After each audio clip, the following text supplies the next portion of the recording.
असहाब जी इज्जत ते हमलो न हलाली कंदो।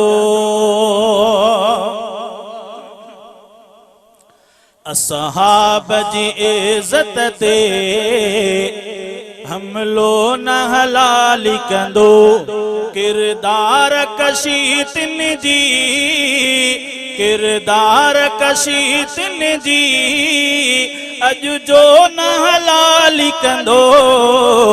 असहाब जी इज्जत ते हमलो न हलाली कंदो। सचन के मञण जे लए ही शर्त सजण लाज़िम।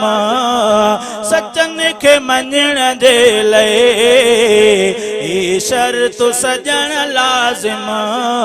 आने को अमण लाज़िम, हिकु पीओ हुजण लाज़िम। गुस्ताखी सहाबा जी, गुस्ताखी सहाबा जी नुतफ़ो न हलाली कंदो।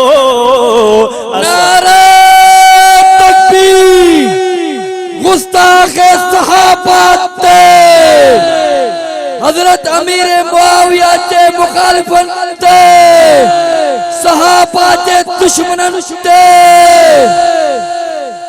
असहाब मोहम्मद ते बदकार बके गारियों।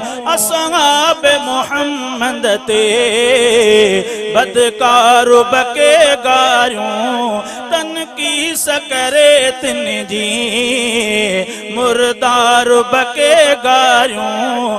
बेकारो ऐं बुछड़ो कम, बेकारो ऐं बुछड़ो कम अहिड़ो न हलाली कंदो। असहाब जी इज्जत ते हमलो न हलाली कंदो। हिक खेत मञण जो ढोंगी ढोंग रचाए थो। पासीरो मगर टिन खां टिन खे हू ॻाल्हाए थो। घट साड़ विचाटन जो, घट साड़ विचाटन जो रुतबो न हलाली कंदो। असहाब जी इज्जत ते हमलो न हलाली कंदो। तरतीब खिलाफत छो हिन खे न वणी आहे। इतराज करण वारे, इतराज करण वारे जी जांच त क्यों ठाहे। इतराज खिलाफत ते मञबो न हलाली कंदो। असहाब जी इज्जत ते हमलो न हलाली कंदो। तारीख पढ़ी कूड़ी उन जो छा हकीकत सां। गुस्ताख जो कम कहिड़ो ईमान शरीयत सां। ॿुधी नाउ सहाबा जो, ॿुधी नाउ सहाबा जो भड़को न हलाली कंदो। असहाब जी इज्जत ते हमलो न हलाली कंदो। किरदार कशी तिन जी अज जो न हलाली कंदो।